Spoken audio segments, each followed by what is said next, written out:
Well, now to tonight's guest. And last month, Matthew Ho, a former Marine captain and highly respected US State Department official, resigned from his post in Afghanistan and went public, saying he'd lost confidence in the reasons for the US being there.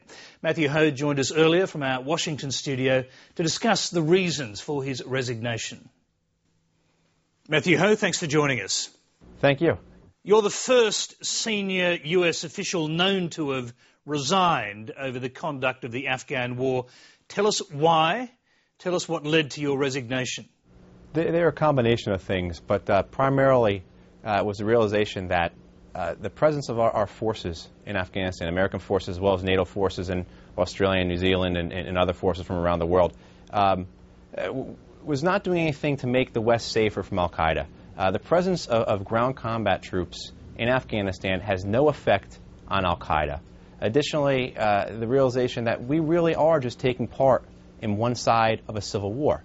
And our part in that civil war only inflames it. And it's doing nothing to bring any resolution to the conflict between the two sides in Afghanistan. And then finally, additionally, the fact that our troops are fighting and dying against people who are fighting us really only because we're occupying their valleys and villages. And the fourth one, as you said, there's multiple things that make up this. And the fourth one is just a moral question or a moral issue I had with our troops, our young men, fighting and dying for a corrupt and illegitimate regime like the Karzai regime. I just don't think that in 5, 10, or 15 years we're going to be able to look back and feel like this was a noble or an honorable effort or something that we should have let our young men fight and die for. OK, well, let's take some of those issues separately. I mean, do you believe that the US troop presence, indeed the foreign troop presence, actually fuels the insurgency? Oh, absolutely. Absolutely. Hey, half of Afghanistan wants us in Afghanistan, and the other half doesn't. If you split the nation roughly in half, and that's not perfect, but roughly in half, you draw a line from the northeast of the country to the southwest of the country. On the north and west sides of that line, you're going to have Tajiks, Uzbeks, Hazara, and on the south and southwest of that line, you're going to have the Pashtuns. Those are the major ethnic groups within Afghanistan. But even within Pashtun society itself, you have a split between the urban Pashtuns and the rural Pashtuns. The urban, the educated, the secular, the progressive, versus the rural, the poor, the traditional, the religious. It's this second group, it's this rural group that composes the insurgency. So what we're doing is by occupying them, we're a foreign presence. It's very simple. I don't think anyone in the United States or anyone in Australia would be kind to any kind of foreign occupation. So our presence there only fuels insurgency, just like you said, Tony. In your resignation letter, you state that you lost understanding of and confidence in the strategic purposes of the US presence in Afghanistan. Is this a war that America simply can't win, in your view? No, it's in a terrible, terrible stalemate right now. And I think with the status quo, if we keep with the status quo, it will remain in a stalemate. I think if we increase troops, as most people suspect we will do, I think that will have the same results as the stalemate, that it will, or the status quo. It will just continue this stalemate of continuing violence with no resolution, with no solution to the end of the Civil War. So I don't think it's a question of whether or not we're losing. It's a question of that we're not finding a way to end this. If we don't find a political resolution to this conflict, this war is going to go on indefinitely. If we add more troops to it, the other side is only going to continue to fight us because they don't want to be occupied. While the side we're on, the Karzai side, is going to have no incentive to go and negotiate with the other side because we're going to continue, the West is going to continue to prop him up. So there's no incentive to negotiate with the enemy. Well, President Obama now looks very likely to give in to Pentagon pressure and commit thousands more US troops to Afghanistan. The Pentagon's argument is essentially that the surge in Iraq worked. Why wouldn't a surge in Afghanistan have the same effect? I don't believe so. I was part of 2 deployments to Iraq, one in 2004, 2005, and one in 2006 and 2007. You cannot compare Iraq to Afghanistan. Of course, there are some similarities and there are some principles of warfare that will always apply. However, Iraq and Afghanistan are astonishingly different countries and cultures. The terrain is different. The people is different. The enemy we're fighting is different. The way the people live. Afghanistan, there's that rural population. In Iraq, you really didn't have that. Most people lived in built-up areas and cities that you could easily control. Like I said, the enemy is different. In Iraq, where I was in Anbar province, you could separate the insurgents who were al-Qaeda in Iraq from the population. In Afghanistan, it's not possible among the rural population because the population is the insurgency. How do you separate the insurgents from the population when the population is the insurgency? So I don't believe that, and I don't agree with the assessment that what we did in Iraq will work in Afghanistan. So what do you think should actually happen? I mean, do you go so far as to say that President Obama should withdraw all U.S. troops from Afghanistan?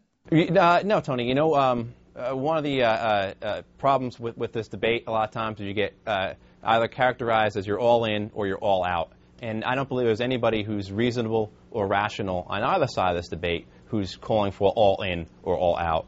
What I'd like to see is I'd like to see us stop or suspend combat operations in valleys and villages in the rural parts of the Pashtun parts of Afghanistan, because all we're doing is fighting guys who are fighting us because we're occupying their valleys and villages. So that combat is doing nothing for anybody. It's benefiting nobody. The second part of it would be push and get an honest-to-God political solution. Get both sides to the table there. Bring in all elements of Afghan society. Reconvene a Grand Council or a Loya Jirga, as the Afghans call it, and bring in all elements of Afghan society. And this has to include senior members of the Taliban leadership. Without trying to do something to politically solve this split in Afghanistan, this civil war that's been going on since the 70s, all we're going to see is indefinite combat. So my recommendations would be exactly that. Just stop combat operations that are accomplishing nothing, just be getting more violence and more combat, and work for a political solution while we gradually withdraw from Afghanistan. Well, it's not only US troops, it's also Australian troops and many other foreign forces as well, and they all seem to follow the same strategy effectively to clear, secure and hold Afghan territory in the same sorts of valleys that you're talking about. Are you saying that in every case, the Australians included, that strategy is doomed to failure? I don't believe it's going to work.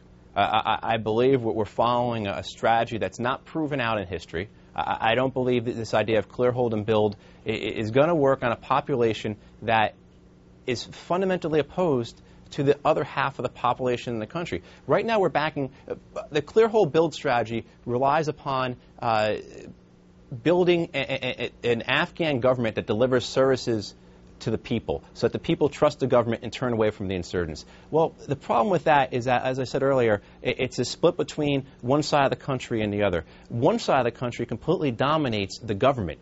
So the idea that the people on the other side are going to trust this government has no basis. You have to do something to bridge this divide, to bring the rural Pashtun population into the government, because otherwise they're not going to trust the government and they're not going to accept it. And that also includes, that particularly includes the Afghan army, which is unrepresentative of large parts of the country. It actually serves as what the rural Afghan population sees as an internal occupation force for the Tajiks, Uzbeks, and urban Pashtuns.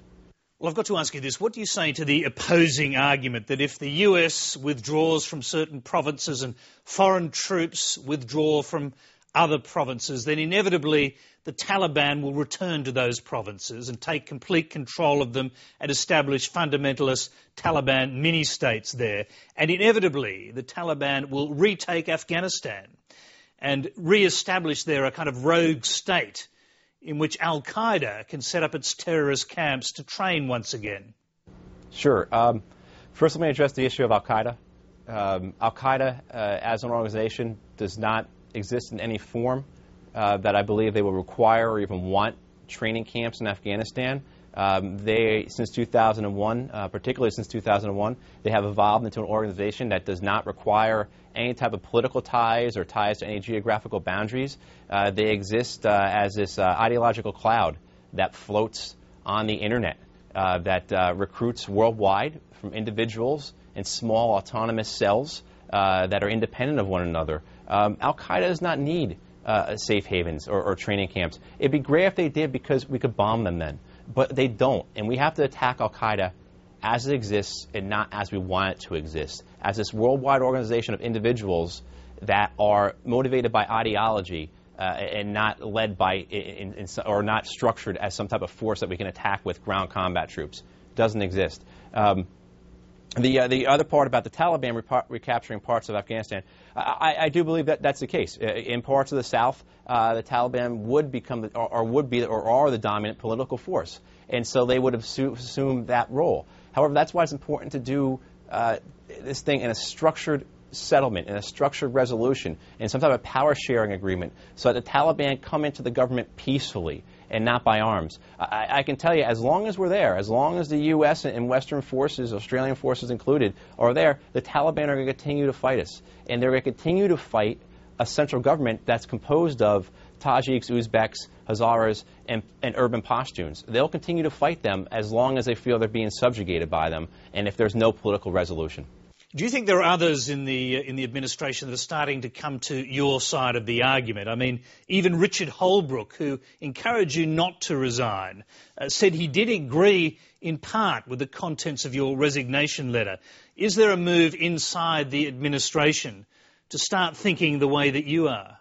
I believe there is. I believe certainly what I wrote in my resignation letter was not novel or unique. Many of my counterparts believe the same thing, as well as many military officers I've spoken to. And I believe within the administration there is a feeling that this idea that we're going to defeat or win or have victory in Afghanistan based on propping up the Karzai regime and subjugating the rural population of Afghanistan is not going to work. And I'm really hopeful that the last couple of months of deliberations, which I think have been very necessary and have been very good for this issue, I really hope we're going to see, in addition to a troop increase, which I'm against, but what I hope to see is some type of withdrawal strategy, some type of exit plan, some type of end date, whatever you want to call it, but something that ties in removing Western forces from the country with creating some type of political settlement that ends the conflict in Afghanistan. The most obvious analogy, if things continue to go the way they are at the moment, is the war in Vietnam, where in the same way the US and its allies found themselves in cahoots with a corrupt central regime. Do you see it in those terms? Yes, I do. I did, and I actually referenced that in my resignation letter in September. I referenced that. I do. I see it. It's very clearly we are doing something that I think years from now, several years from now, we're going to look back and say this wasn't right. We allowed our young men and women to go to Afghanistan and die in order to prop up a corrupt and illegitimate regime. I've said a few times back here, if you looked up the term kleptocracy in a dictionary, there'd be a photo of Karzai and his regime. It really is. It's an organization it's a government that only serves to benefit itself. It's a government that only takes from the people. And the idea that this government is actually going to extend and represent the people of the rural and Pashtun parts of the country is an idea that's unfounded and is not rooted in any sense of reality of what things are actually like in Afghanistan. So what do you think the United States should do about the fact that Afghanistan does have a corrupt president ruling effectively a corrupt regime, and one that, incidentally, the West has been forced to recognise in spite of the fact that the election was totally corrupted? We should reduce our aid, because that's the source of a lot of the corruption is our own aid money. We should begin to withdraw, like I said, stop our combat operations, begin to reduce our forces there and tie it into negotiations. Right now, if we continue supporting Karzai with the level of forces we are now, and if we can increase the forces, that's only going to strengthen his hand. And he is not going to negotiate with the other side. He has no incentive to negotiate with the other side. I worked with local Afghan government leaders that were appointed by Karzai in the East and in the South. And these men had no intention of ever reconciling or working with their enemies for a peaceful or a political solution. They've got a good thing going because they're being propped up by Western armed forces, and they're not going to change that. You remove that support, and now the Afghan government has to negotiate with the other side of the civil war. One final question. Now, President Obama is not and really did not want to be a wartime president. He inherited this war and now he's caught up in competing arguments about how to prosecute it as it goes forward. But he's trying to evidently set an exit strategy. So how long does he have to set something like that in place? I'm very afraid that what's going to happen is we are going to commit more troops. We're going to have some type of loosely defined exit strategy without any firm dates or deadlines or benchmarks. And that what's going to happen, Tony, it's going to be 2012, 2013, and you and I are going to be having the same conversation about where do we go next. Like I said, we put more troops in. It's not going to make Karzai and his regime go to the table. If we put more troops in, it's only going to make the Taliban fight us harder. It's not going to weaken them or make them feel like they have to cut their losses. What we're doing with the Taliban when we say those kinds of things are we're applying Western logic and Western reasoning to a non-Western group of actors. It's just a mistake we seem to continually make, particularly as Americans, we seem to do that. But, so I'm really afraid, Tony, that a couple of years from now, we're going to be having the same conversation again, and we're going to be talking about, well, now we have to push for a political settlement or political negotiations and talk to senior leaders of the Taliban. We could have been doing that right now. So that's my big fear. Well, Matthew Ho, it's rare indeed to meet someone who has direct on-the-ground knowledge of what's actually going on in this war. We thank you very much for taking the time to come and talk to us tonight on Lateline. Okay, great. Hey, thank you, Tony. I appreciate it.